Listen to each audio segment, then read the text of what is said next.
A major investigative article about the CIA and a classified UAP crash retrieval program was quietly removed from one of the largest news outlets in the world. No correction, no contact with the authors, no explanation. The journalists who co-wrote it found out after it was already gone. Hey, ufologists, I'm Cristina Gomez, and welcome back to this episode of UFO News Updates.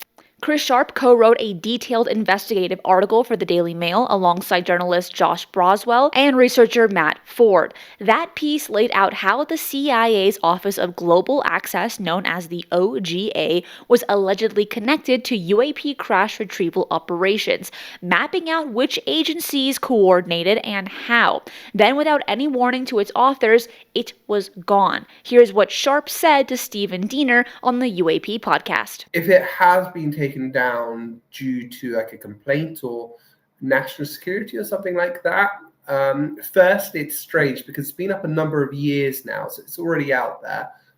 That train's passed, And then secondly, if that does happen, it becomes a bigger story. It becomes a much bigger story. So what was in that article that made it worth removing now?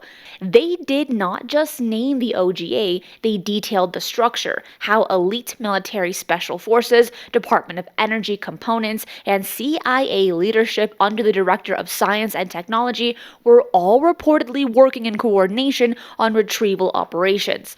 The OGA, Sharp explained, is built precisely for reaching assets in hostile or extremely hard to access locations. If you needed to recover a craft from a remote site, those are the operations you would call. And that level of structural detail, who, where, and how it all connects, appeared to have what made this piece different from others that have stayed up.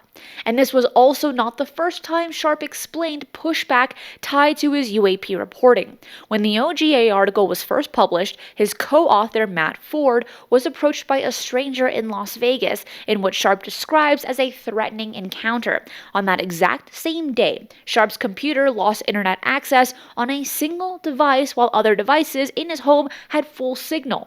His service provider could not identify the cause, and he eventually had to replace his machine altogether. And the night he discussed the article's removal publicly, someone was actively attempting to log into his email remotely in real time.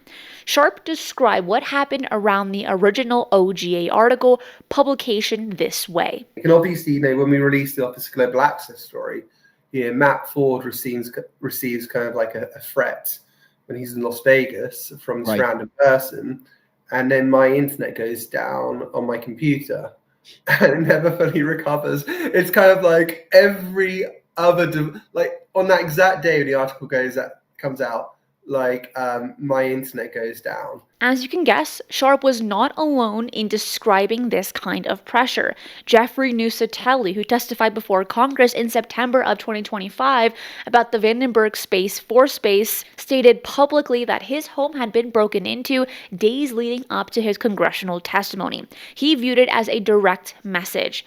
Sharp's broader read on all of this is that some very powerful people are now holding more influence than they previously did, and that is the pattern of signals, not all of them coincidental, that reflects a specific kind of resistance. Now that brings us directly to J.D. Vance, Peter Thiel, and something Sharp said that doesn't come up often enough in this conversation, so don't go anywhere. Vance recently told podcast host Benny Johnson that he, in his own words, is obsessed with UFOs, that it was among the first things on his list when he entered office. Then he stated he believes UFOs may be demonic in nature. But Sharp's read on why Vance is positioned where he is takes the conversation somewhere different, and he stated this. You want to make sure that you're putting all your people in the right positions. So let's have a look at J.D. Vance, for example. I think he was running in Ohio or something like that for Senate, and he was losing. And then all of a sudden, he was given one of the biggest campaign donations in history by Peter Thiel. And just so happened that J.D. Vance used to work for Peter Thiel. And I believe that Peter Thiel has got his people in positions deliberately, let's say, And part of the reason is so they can have access to this stuff. Sharp extended that line of thinking to another Thiel associate, Michael Kratsios, a former Thiel chief of staff who now serves as a science advisor to the president. Sharp traced that role historically back to the Vannevar Bush's position in the 1940s, the same era when the classification architecture around sensitive technology programs were first constructed. The argument Sharp is making is very interesting here. He is saying that a deliberate network of people with a specific interest in UAP-related technology is being placed in positions where access to that information becomes possible. Whether or not you find that credible, the connections Sharp names are on public record. AARO, the All-Domain Anomaly Resolution Office, was established by Congress to investigate UAP incidents and report transparency to the public. Sharp's assessment, gathered from multiple sources over time, is that it was a failure built into the design from the very start. AARO was housed under the office under the Secretary of Defense for Intelligence and Security, that is the OUSDI, the very body responsible for protecting some of the most sensitive classified programs in the entire defense structure. Chris Mellon and Lou Elizondo both say publicly it should have never been placed there. It was a failure by design when the Office of the Undersecretary of Defense for Intelligence and Security got involved, being the home to, as it was known before it became the AARO, as AOIMSG.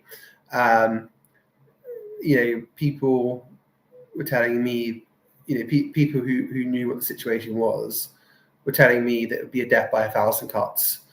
And people actually publicly were speaking about it. Chris Mellon, Lou Elizondo were all saying it should not go with an OUSDINS, because that's the place where the ultimate resistance is. Sharp also noted the classification wall AARO kept running into. When witness Dylan Borland brought AARO 3 drawings, 2 of which were already classified by other agencies, AARO had no authority to discuss them further.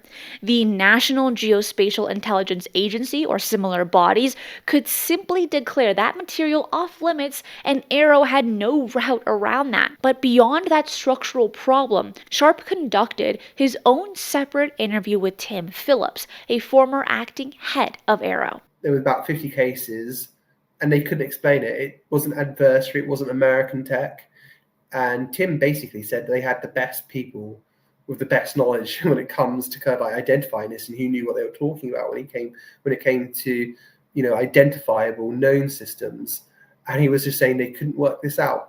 Tim Phillips describing roughly 50 cases that would not be attributed to any known human technology. That's not some crazy claim. That came from within the office. So given AARO's structural limitations and those 50 unexplained cases, do you think a replacement office would actually change anything? Drop your thoughts in the comments below. Sharp also raised something that puts all of this into a different context entirely.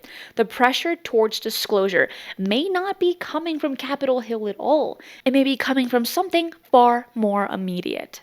It can't go on for much longer because China may be making breakthroughs in terms of reverse engineering that are very alarming. The US may be seeing certain capabilities coming out of China, which do suggest that they're on the verge of making a breakthrough, or have already made a breakthrough. And due to like the stovepiping and stuff like that, and the fact that it's really difficult to access these craft, the US isn't making as much progress as China anymore. And from my understanding, what I've been told, kind of like admitting and coming clean that they do have these exotic craft of unknown origin. If that is accurate, classifying the basic existence of these programs no longer protects a strategic advantage. What remains worth protecting, according to what Sharp was told, is derived technology, anything developed through reverse engineering efforts. But acknowledging the craft themselves, The argument being made to Sharp is that restricting access to those materials, while adversaries potentially study the same ones, only narrows whatever leads the U.S. may have. If powerful private interests are positioning themselves for access to private UAP materials at the same time, key reporting is being removed from public view. So where does that leave actual public accountability? Leave your thoughts in the comments below. I'm Cristina Gomez, and that's it for today. I will see you again tomorrow at 10 a.m. PST for another UFO news update. Be safe, and remember, keep your eyes on the skies.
If you enjoyed today's show, hit that like button. And if you're not subscribed, what are you waiting for? Hit the notification bell as I do daily UFO news and updates.